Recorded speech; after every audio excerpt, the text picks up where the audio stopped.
Welcome to She Sells Radio. I am so excited because today I get to bring you an absolutely phenomenal woman, a phenomenal human being. What's fun is she was one of our very first graduates of the 10K Club, and you're going to hear That's right. today like what she has done. But it's so incredible to see her story and what she's built in just what I would say is a few short years. So I'll share with you her professional bio, and then we're going to get into the conversation. Allison Hare, my guest today, is a former corporate sales executive who left the corporate world to coach women, especially high performing working moms. We got a lot of those in this community to redesign their best lives without burnout. As an executive consultant specializing in sales, personal branding, podcast coaching, marketing, and personal transition strategy, she's the host of the award-winning top 1.5% globally ranked podcast, Late Learner, and a keynote speaker. She founded the Effective Collective membership designed to connect high-performing women that want to powerfully live, work, and play in full alignment. Allison, welcome to She Sells Radio. This has been a long time coming, and I I am know. I'm so, so so glad to excited be for you. here. Can Oh I my share a God. story about you, about this? Yeah, Because I don't know what it I is. I'm think it's like, important. No, I yeah, think go it's for it. important because as you were talking about like the 10K club, right? Yeah. I remember you were putting together your very first retreat, and I follow Mm. you, like I watch you, and I remember looking at that retreat, and I'm thinking in my head, I'd love to go, but I'm going to tell her no. Like you hadn't asked me, like I Yeah. knew at some point we could be in contact. And Yeah. I remember going, yeah, maybe later or maybe some other time. And then you asked me, and I was like, yeah, I'll do it. And it changed my life. It Oh, changed my life. Isn't that funny that we wow. try and convince ourselves that we should not do the thing that we should? And then Yes. you do the opposite because you know it'll be for the greater good. And Yes. it was so much beyond my expectations and the Mm. people.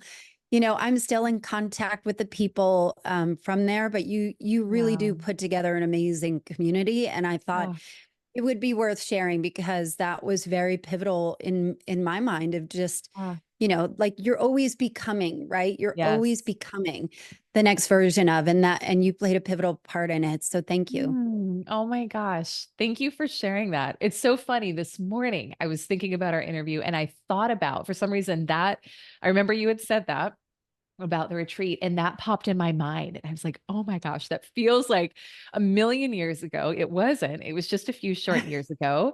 Yeah. But I so appreciate that. And I think when I look at what you've done and created in your life, and we're going to talk a lot today about reinvention, Yeah. it's just really powerful to see when you kind of like in that moment where you put the fears aside and you say, you know what?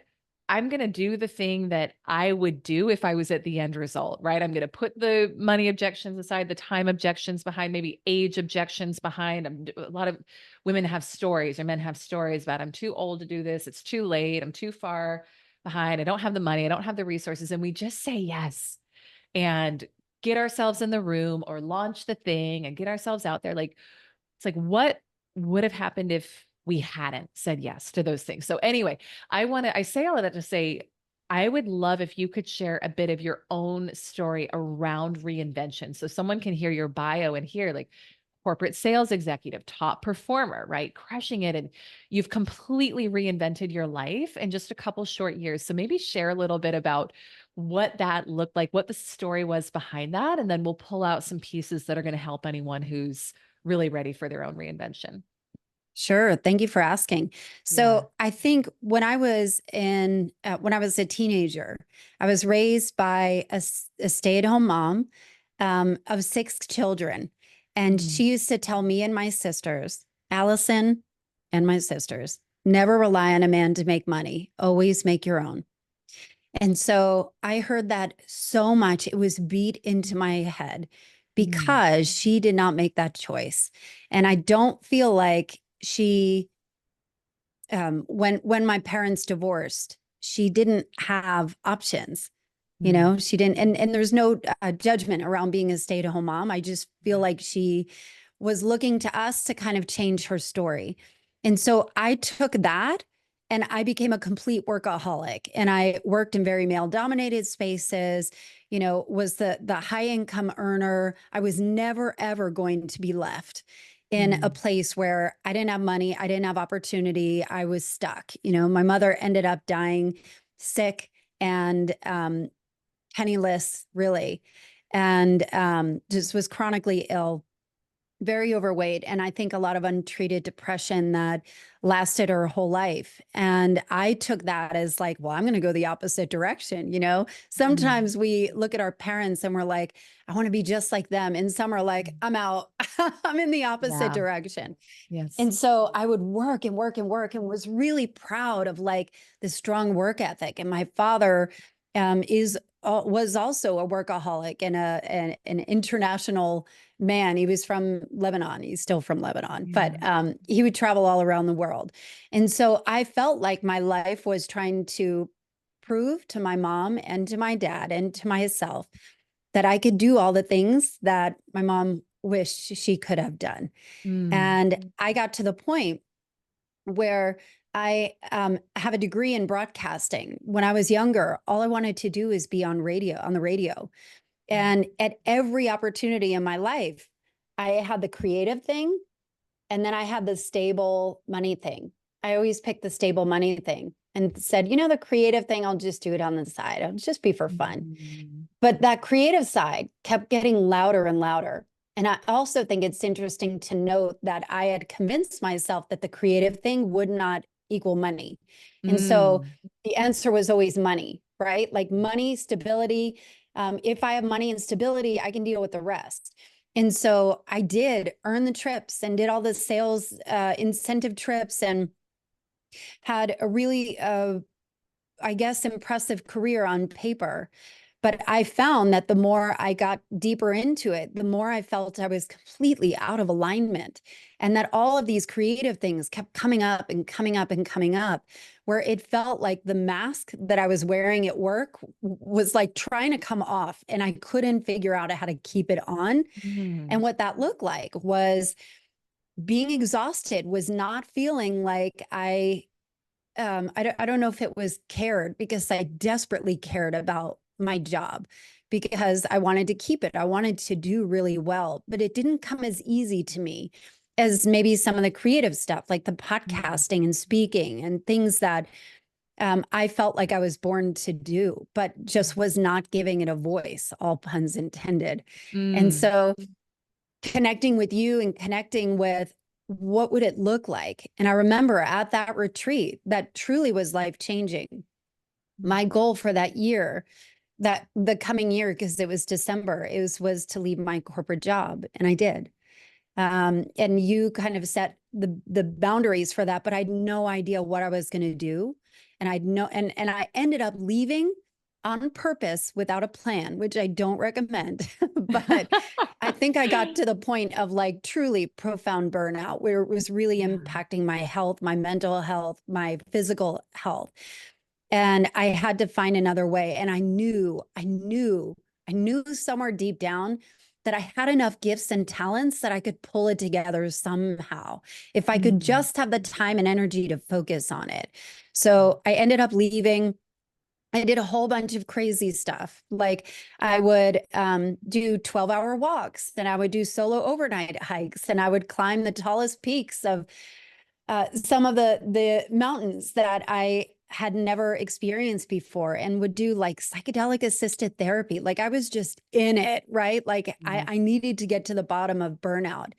And it became really clear as I was coming out of it that I could help women like me. I could help women. I found that the reservoir for my own energy lied in what it was that lit me up, not in what was traditional, or at least what I was conditioned to believe. And I think something that happens, and this is often, over 35, maybe 40, where something happens where you're like, wait a minute, all the stuff that I've been conditioned to believe, that was kind of BS, right?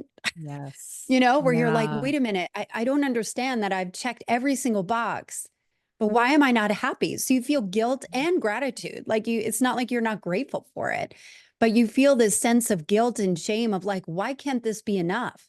Why do Mm, I have this like thing on my heart? It's like almost an agitation that just this weight that will not go away until you tend to it.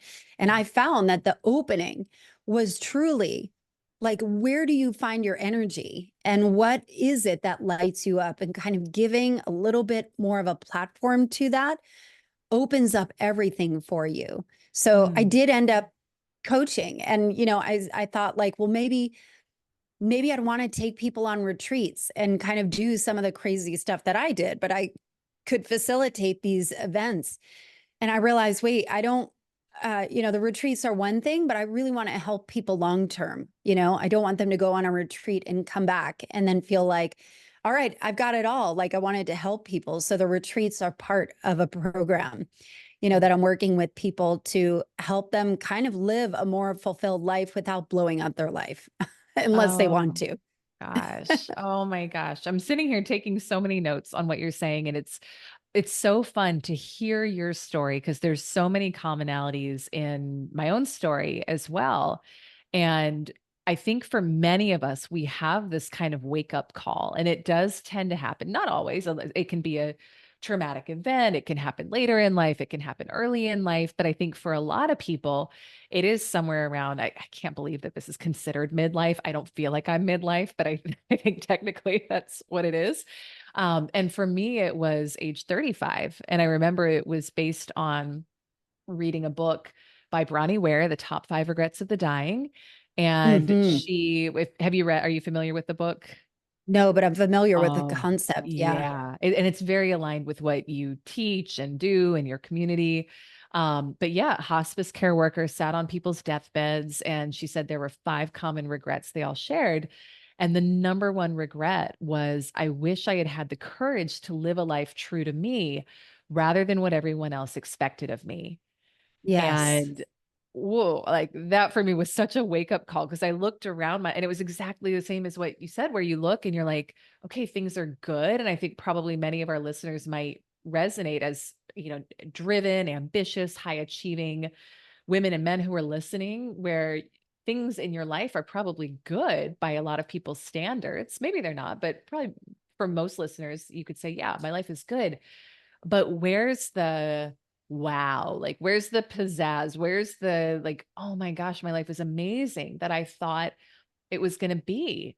And so you talk about that wake up call for yourself and Hmm. realizing how much things were out of alignment. And there's a lot I want to ask you about from your story that you shared. But I think the first thing I want to ask is, if someone is looking at their life right now and they're realizing, wow, maybe they've known for a while, maybe they're listening to this and kind of opening up to it for the first time. Like, if I'm really honest with myself, there are parts of my life that are just not aligned anymore. They don't feel right. It feels like friction. It feels hard. It doesn't light me up.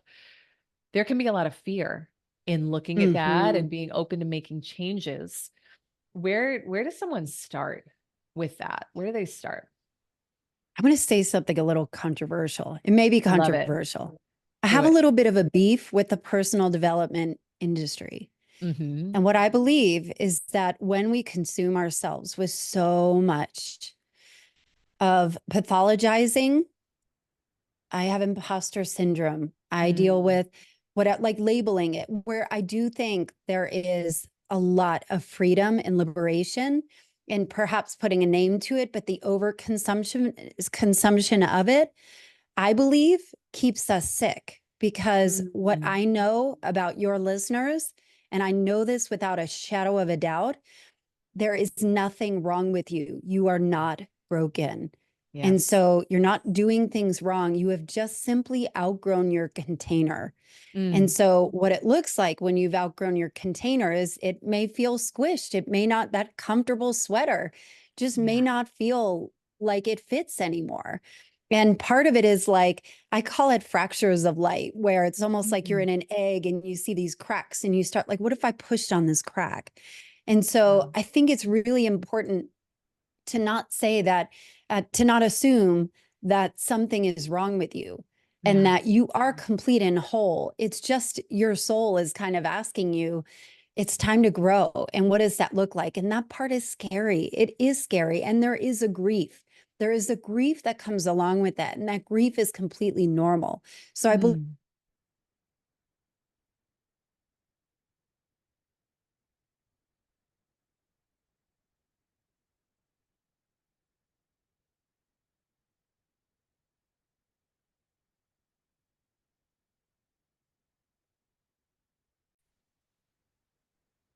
All right. We had a little tech glitch, which does happen sometimes in the world. But Allison, so we're back. You were saying that there's a grief that comes with, I think, having outgrown some of the old. And you had mentioned that that grief is completely normal. And I think that's so important to acknowledge, right? If it is it's a leaving behind of the old to be ready for the new. And there's a beautiful quote that it's not my own quote. I forget whose it is, but there's a beautiful quote I was sharing last week with a group that says, your new life is going to cost you your old one. And Mm, I mhm. know in those moments where it's like, I've felt like I've got to sacrifice or trade some of my old life to step into the new one, there is a grief in that. So if you dropped after that, I want to hear the rest of what you were saying, because I know it was going to be really powerful. So maybe speak to the grief and the transition, and then whatever's next We'll after keep that. going. Yeah, I do think it is kind of like pain is the price of evolution sometimes. And, Mm, I think the grieving part is important to normalize, because I feel like the expectation is that you were always supposed to be happy, keep moving, keep moving, keep moving. And I don't mean for that to wallow in it, but like to process it. And that, mm, grief may look like recognizing that maybe you've outgrown some people that were once close to you.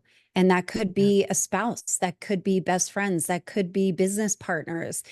That doesn't mean ditching everybody, but there is a sense of grief. And I think it's important to acknowledge, even post pandemic, that there is a lot of grief that has been kind of part of the fallout, that I know even from a friendship and relationship perspective. I've talked to so many people around this topic where so many people feel like their friendships have transitioned in a way that they aren't quite sure what happened. And Mm, they don't know how to acknowledge it because it is so subtle, but they don't feel the same safety as they may have once felt. And yeah. so part of that grief is just you simply have outgrown the container. What does it look like to perhaps invite maybe some refreshed opportunities, whether it is relationships or just changing your surroundings? And that could even be redecorating. It doesn't have to be pick up and move everything, but there is a grief process. And I don't think that's something that should necessarily be skipped over, but something that can be acknowledged, processed, and moved through, Yeah. instead of wallowing in it. Mm. Something else you said so many things that I think are important. One of the things is, to me, so foundational, of knowing there is nothing wrong with you. There is nothing to fix. There is nothing to Mhm. change. And I was just talking about it this morning on a live stream. I think you were there for part of it, where for so much of my own life, I set goals based on lack and not enoughness. And it was an inherent underlying assumption and belief that there was some part of me that wasn't good enough. And if I could just make this amount of money or have this level of business success, then I would be successful and valid and Mm. whole. And when we do things from that energy, which I think is how most of us are taught to goal set, and it is pervasive in the personal development industry. So I agree with you. You're always coming from this place of lack. Right. And so what I was sharing this morning, and what I'm hearing, I think, in some of what you're saying, is coming from this place of wholeness, and I'm already good enough. I'm already worthy. I'm already valid. Has nothing to do with anything outside of me. Now, from this Mhm. place, what does expansion look like? Right? What does Yes. greatness look like for me? So I love that. And the analogy you used of the cracks in the eggshell, I think, is so beautiful, and the light coming in. I've never heard it said that way, but to me, it's so like visceral and just real. And I know that feeling. If someone is listening to this and they they can feel that, right? Like they can feel, okay, there's cracks in the eggshell, my old container. Mhm. What I say is like your comfort zone becomes a cage, right? What used to be the comfort zone is now feeling constrictive, but I'm not sure what is on the other side. I heard you say earlier, look to what lights you up, look to what gives you joy. Is that what someone should do? Or is there something like, tell us a little bit about, if we're not clear on yet, what is next? What is that more expansive version of us? Where do we start? Yeah, I do something. It's a framework called boom, room, and bloom. And so Oh, I like the it. boom is really finding your energy. And it is the quickest thing to do, especially when you are somebody that is maxed out in your days. You don't Okay. have a lot. So it can be hard to figure out, where could I even find room when you're packed to the hill? So Mm, part of it has to start with, what is it that does give you that boom? And so it can be as simple as making a list of 10 quick things that do light you up. And they could be mm, super simple. It isn't like, well, 10 days on a beach in Bali would totally light me up, right? Like it can be just savoring a cup of tea, because you mm. can't pound tea like you could coffee, Yeah. but like enjoying that, or even taking the time to light a candle, or like those simple things. So it can be even just looking at the moon and noticing how pretty it is, or noticing the wind. So Mm, if you can do, and the simplest way to do this, you can walk outside and take 1 minute, 1 minute, only 1 minute. Walk outside, find something that will spark awe in you, mm. something that will spark awe. The quickest thing to do, and you can do this in as little as 10 seconds, really. You can Yeah. put your hand on your heart, because it will naturally regulate your nervous system. You can, until you can feel your nervous system start to relax, your shoulders starting Mm, to lower. So for you, it could be completely different. You might love to garden or knit or do something like I love pulling weeds. It yeah. gives me an unbelievable amount of joy to pull weeds. I don't want to plant things. I just want to pull them out. Or even like tweezing. I don't know. Yeah. Tweezing is very fulfilling for me. So like make a list of 10 things and figure out, like, where can I prioritize this, and just do it as much as you can. Just give yourself permission. So a lot of this does start with permission, and permission Mm, to do something slightly different. So you start small, and again, like those cracks, then you can make that room a little bigger. So the boom is like finding what it is that lights you up, prioritize that. Then you have the ability, the capacity, like time is not renewable, but energy is. And so the mm, more that you find what gives you energy, then you can start to create boundaries and essentially find room where you may not see it today. And once you have a little bit of room, then is the bloom. And the bloom comes in as like creative experiments of like, what would a better life look like? What would a more mm, fulfilling existence? And it doesn't have to be so big of like, I want to become a concert pianist and I've never mm. played piano before.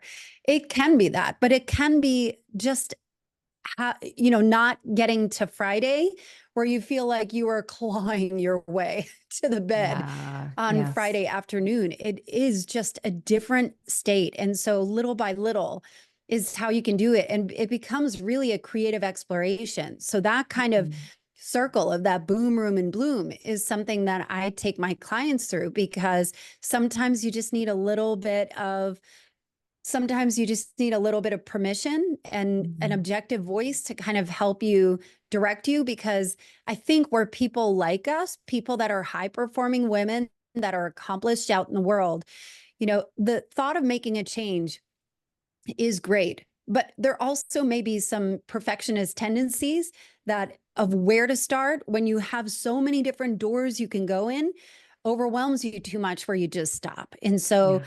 having the opportunity to at least get some room is kind of where I'm saying, like, the boom, room, and bloom. Like, start with Yeah. energy, then you can find space, and Mm, then do creative experiments without the heftiness of like the results and the outcomes, and it having to be this great success. Like, you have to give yourself room to fall and to fail, yeah. and even not even to fall or fail. Like, it's an experiment. So Mm.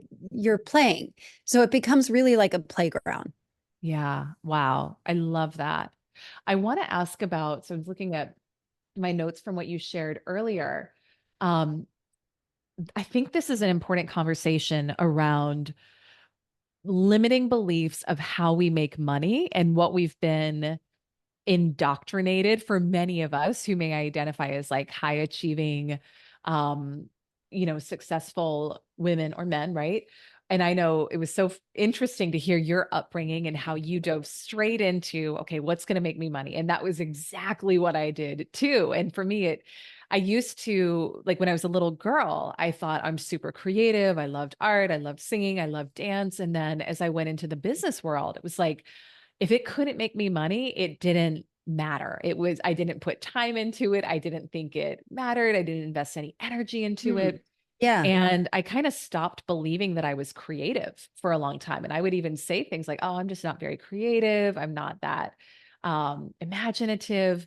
And now, from where I'm sitting, having learned how to reintegrate those parts of myself, I know that bringing creativity and imagination into business is one of the best tools you can use. And it can actually make you far more money than you were making previously. But I know I had definitely a limiting belief around, if I'm going to make money, it has to be serious. I have to be in a suit. It has to be Mm. this way. And I heard some of that in your story as well. And then you made that transition where you were like, I'm just wiping it all off the table and I'm going to go all in, which I love. But how did you learn to reconcile those two? And for someone who maybe they do have a creative interest that like lights their heart on fire or they love it, Mm. but they're like, maybe they're working a 9 to 5 that they're just feeling completely burnt out and drained in, but they're afraid, oh, I don't know how I'm going to make money if I'm not doing this or on the other Yeah. side of it. Could you speak to that a little bit and how you reconciled that for yourself? I think it's super important because I would think it is probably I would say the number one reason why people don't make a move is because they are so afraid of changing their LinkedIn title Yeah. and being Mm. judged and Wow. being judged. And I can't tell you how many people I talk to that are like, like, oh, she thinks she's a coach now or a consultant or whatever. And I'm like, are these people that you genuinely care about? And they're like, no, I hated Mhm. them when I worked with them. Like Yeah. it is so interesting how much the ego is wrapped into this. And I was there, like, I get it. What I have seen from the trends of the people that I work with, there is a redefinition of what success looks like. And what Mm. I find is that success can often look like a patchwork of the skills and experience and things that you've worked so hard, but also adding in the creativity that keeps Yeah. you making it sustainable and making it more fun. And Yeah. so having maybe more of a network or a patchwork of things. So if that's possible, some people would say, what am I going to do? I'm going to quit my law firm because, to become a yoga instructor, maybe, or maybe own a yoga studio. Maybe there is another avenue. And so I just feel like we're in a time now where anything is possible. And there's so many creative options Yeah. that were not available to us probably 20 years ago, 30 Mm. years ago. Whereas Yeah. now there are so many creative ways. And again, that is like the creative exploration, but it does require you to experiment. It does require you to try it on and maybe suspend the judgment of what are other people going to think and what are you going to think. And Mm. that is that's the work. That's the unlearning. And I Yeah. think that you're going to unlearn whether it's on your terms or not on your terms. I would Mm. rather it be on your terms Yeah. than you being kind of flat on your butt because, or in a hospital somewhere because you've burned yourself into the ground. And I'm not Yeah. saying that is going to be your fate, but there is a time when, like either that choice is going to be made for you or you're going to make that choice. And if Yeah. you have the capacity to make that choice for yourself, what would it look like to experiment without risk and Mm. really be playful with what could that possibly look like and what could be created if you could have a world that is abundant, that allows you to use your wisdom, your experience, your knowledge, your talents, your opinions on the world, what needs to be updated, what is broken, and put that together in a way that is created into a business. I mean, Yeah. that's what people do. That's creating a personal brand, really. Yes. And you are the personal brand of kind of leveraging your reputation. But what I think is the crime part is putting like the dancy Elyse on a shelf and the Mhm. Elyse that loves to sing on a shelf, because you need to Yeah. be businesswoman Yeah. Elyse that can sit at a boardroom with a bunch of men and Right. talk manly. So Yeah. I think it's really more of an integration process than it is Yeah. anything else. Yes. Oh my gosh. Yeah. You said a couple things there I want to pull out. And one of them is just knowing, and you said this earlier, your soul wants to expand. So I think that's why we're here. I think that it's about you coming in and learning and connecting with that fullest expression of yourself and having experiences that help you find that. And so, because we're wired for expansion, if we ignore the voice for too long, if we ignore the pull for too long, you will tend to manifest something that may not be pleasant or may not be what you would have chosen, but it's a wake up call. It's an opportunity. And this is why a lot of times when people get a life threatening diagnosis or they have a car accident or a trauma, it's like then they'll actually look around at their life. But what you're saying that I love is we don't have to wait for that. And we can proactively be asking ourselves questions and growing and evolving and be pushing that edge in terms of kind of how we view ourselves and our self concept. And then to the creativity piece, just one thing I would add, because I think what you shared is so powerful, is we can look to models of other people to say, is this belief that I'm holding really true? Like, is it true that Mm. creatives don't make money? For some, sure, there's definitely the starving artist paradigm. And if you look at some of the most highly compensated people on the planet, who are they? Musicians, performers, actors, right? So the two are not inherently disconnected. And that doesn't mean that you've got to go be in entertainment to be creative. But if you look at the law of compensation, the amount of money we make and bring in is based on how much of our talent and our creativity we bring to what we're doing.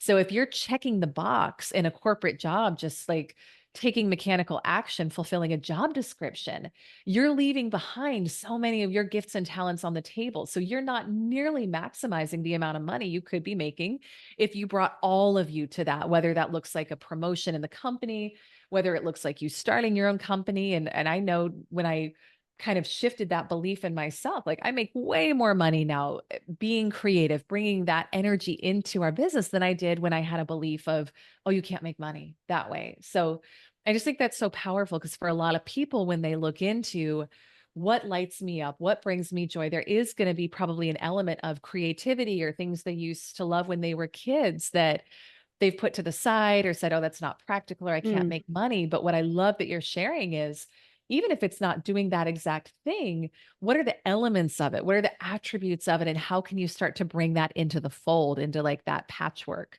that you were discussing? So this is amazing. I could talk to you about this for 10 hours and I know we would still have more, but I want to honor your time. So I know you've got some beautiful resources that we'll share, and I'll have you speak Mhm. to those in a minute.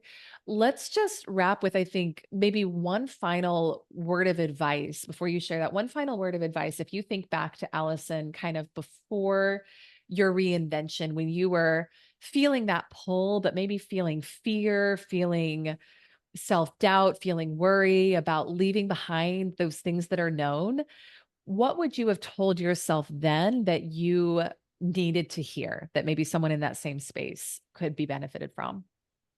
I'd love to say that whatever I would have said, I would have listened, but I wouldn't have. Good point. I do. I want to be true because Yeah. I don't know that I would have listened, but I do Yeah. think that I believe that life is the sum of your relationships, not your achievements. Mm, And when you invest in the relationships that you have, and the ones that you want to cultivate and meet, life gets so much richer. Yeah. And that could be as close as the people in your home and people that you that mentor you and cheer you up and lift you up. You can redefine all of that. And that was a really big lesson for me, was Mm. kind of shedding maybe some people in my life that were so important at one point, but it evolved in a way that needed to be recategorized. And my little heart and mind took a minute to figure out what that was. But as soon as I started to get my relationships in alignment, everything started to snap into a place where I felt so much more supported than feeling Mm. like I was kind of alone on an island and didn't really know who I could trust and support Yeah. going forward in this, kind of it is uncertain when you leave your corporate career with no plan and or trying to build it from scratch. And Yeah. so I have a friend of mine named Renee, and Renee took me aside and said, "Hey, when you leave your job, you need to be absolutely ruthless with who you spend your time with." And I was like, "What do you Mm. mean?" And she's like, "It is going to derail you if you have the wrong people there, if people that may mean well, but they're saying you should go get a job, Yeah. you should do the things that you've done before, even though you don't feel like it's right in your heart. You should ignore that and do like the safe thing. It will derail you. So you need to be absolutely ruthless with it." And I thought that was really profound advice that obviously I remember today. Yeah. But even putting it into practice of having those, your happiness and joy and success is truly the sum of your relationships, not the sum of your achievements. I love that so much. That's so beautiful. Or maybe I Thank did listen to one thing. Yeah. You did. There you go. One piece of advice. Yeah. No, I think that's amazing advice. And that's amazing advice for anyone, right? Whether they're in a Yeah. intentional reinvention phase or not, just remembering that and remembering that richness is about a lot more than money or achievements. But it is those relationships that we surround ourselves with. So yeah, that's beautiful. Share with everyone, please, where can they connect with you? I know you've got a free training or two, a free guide or two that you want to share Yeah. as well, which I'd love to get people connected with. So please take a moment and share.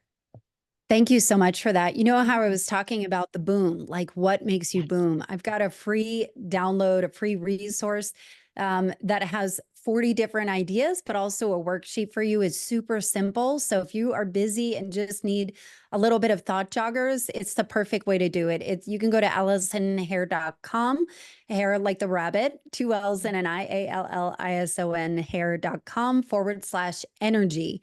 And I would love to hear from you. If you got anything from this, you can DM me on Instagram.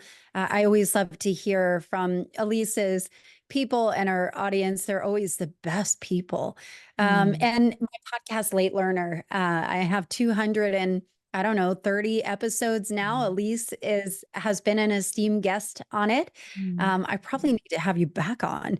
I would love But to. it was amazing, but would love to hear from you and so Mm. grateful for you, Elyse. Thank you for Oh, this. thank you. This was so fun and so profound. And I just know how much of the world right now is feeling this call to reinvent and is maybe feeling lost or uncertain or scared. And I know I've had a couple of defining moments in my life when I felt like it was really time to reinvent. And so I think what you shared today is so powerful and so helpful. And you're a living example that we can do it and we can do it maybe not fearlessly, but we can do it elegantly and we can do it with excitement and we can do it and that there's something better waiting for you on the other side. And so I just so appreciate your story and what you've created and your time today. So thank you. Thank you, Elyse. It was a joy.